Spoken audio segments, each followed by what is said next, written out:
This is Eat, Sleep, Invest, the marketing podcast for real estate investors to get more deals. All right, cool. So you got into real estate. What was the first deal like? Was that the Burr method, or what was the first one like? Yeah, it was a single family house. It was a distressed landlord, actually through a realtor back when you could find good deals through realtors.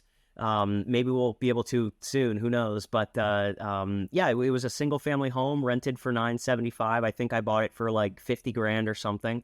Put like 2 or 3 into it, and then refinanced it, and pulled out my capital and did it again. And to pay for the down payment, I refinanced my car. I took on a personal loan, so I started with literally nothing. I had no money. I had paid off all my student loans in 3 years. So when I got back from my master's, I was looking for cash to put down. So I refied my car and did some other stuff, and I was able to get into that first property. Nice. So your first one, what'd you have to do? Come up with the 20%, finance it, fix it up, and then refi out of it? That's exactly right. Yeah, that's exactly right. So I had to figure out how to get like 20K. So I had my car. I think I got like 12K out of that. I took a personal loan for 10K, and then I think I borrowed some from my 401K. I think I had like 30 grand in it at the time. And so I just figured it out.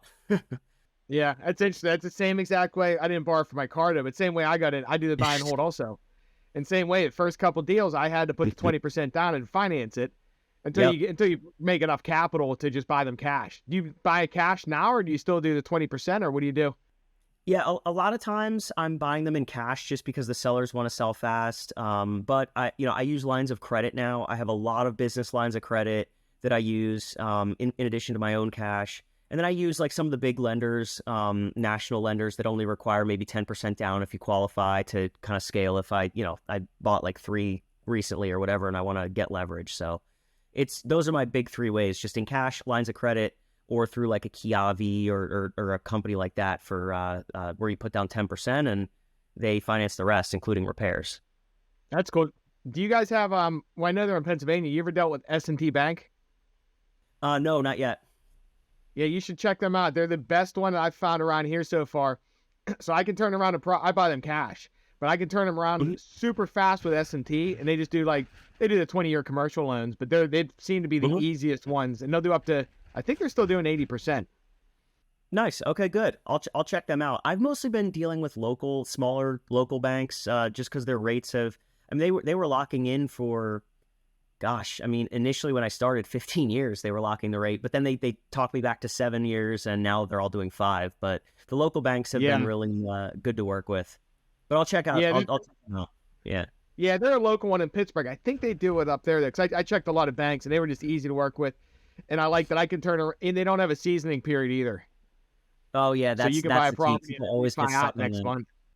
Yeah, people always get stuck on that. Especially with the local banks, they say, well, what was the purchase price, and we'll only lend to 80% of your all-in cost or whatever. And it's like, yeah, but now I have a 35 LTV loan. What do you want me to do with that? Right. Yeah. Or whatever, right? Yep. Yeah.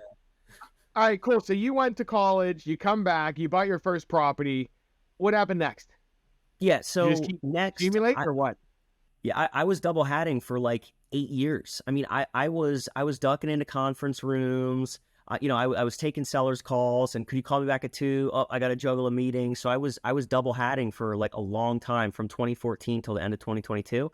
And I was doing both, and I was a manager too. Like I had a team. I had 8 direct reports and stuff, and so I got married in there. Like it was nuts, man. COVID helped me kind of elongate it and stayed on the W-2 payroll longer, which really helped get the Burr financing and kind of cash out at the end, because the banks just love the W-2. But if it weren't for COVID, if I had to be in the office for that extra 2.5 years, I don't think I could have done it. It was just becoming too much. It's just too many units, too many refis, too many sellers, too many tenants, too much. So yeah. At what point? When did you know? It's like, I just got to cut. Yes, my wife and I just bought a new house in August of last year that we wanted to just close on that because the W-2 earnings helped to get a good loan, and I just said, look, after that I gotta stop. We're well north of 75 units at that point, 100 units, and I just needed to focus on the business. And we had reserves. I mean, we had over a year of reserves. Like if every tenant stopped paying, we'd be fine. Like we're very conservative with our numbers and making sure we have enough liquidity so that if anything went wrong, we'd be fine. And that's what I knew. It was one, I couldn't stand it anymore. Two, we had the cash, and three, we had the assets. So then it was time to focus on it full time. Yeah, and that's cool because I know a lot of people when making the change. I know one guy, he's making like 5 times as much money on real estate than he is in his job, but he still doesn't leave. Change is hard. Like leaving, you know what I mean, going on your head. A lot of people deal with that. They're thinking about it like it just switching it and losing its stability. It's a tough decision for a lot of people. Yeah, well, and it really is, and it's a change of mentality, and even for myself, I'm guilty. That's why I said recovering engineer at the beginning of this, because it's I probably held on to it too long too, and just I allowed some limiting beliefs that, oh well, if I don't have this job, I can't get money, or the banks won't like my application. But then it's true, I did that same math. Well, how much more am I making in real estate compared to my W-2? And just looking at the properties I sold last year, it was like 8 times more. Because I sold properties to buy new properties. It's like, and I realized it's time, it was time. So, yes, but yeah. And I kind of like how you did it. Like a lot of people just jump. They're like, hey, I'm getting into real estate. I'm quitting my job and I'm going right at it. Yeah. Well, you did, at least you got into it, learned the business, were stable, built up the reserves, and then jump ship.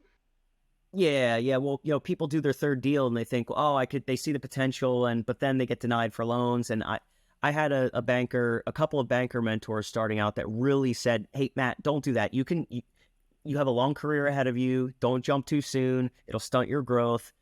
It's a medium to long-term game. Don't jump too soon just because you want to do another deal or two a year. Really, really focus on your job, because then you can refinance. And I had a lot of great mentors in the banking business that helped a lot. So That's they kept cool. me in my So job. now, So, yes. So now your business now is primarily buy and hold, right? Like, are you really wholesaling or flipping much, or is it just you're buying to keep? I've never wholesaled.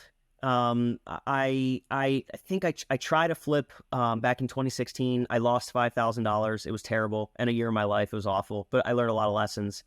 I occasionally, if there's a property that we slice and dice, we look every single way, it won't make sense as a rental, we might turn around and sell it if it's a good deal. But that's not really what we're looking to do. We don't really look to flip. Our differentiator at my company is, look, we'll give you the speed, we'll give you the cash offer that all the other wholesalers and flippers do, except for the fact that we're actually invested in the community and we actually care, and we're in the community, and we'll make a better cash offer than they will, because there's no middleman needing to make a profit. We're the end buyer. So cut out all the middle people, we'll buy the property, and we'll give you the best offer, because no one else has to make a flip money or wholesale money, right? So that's really our value here in the Lehigh Valley.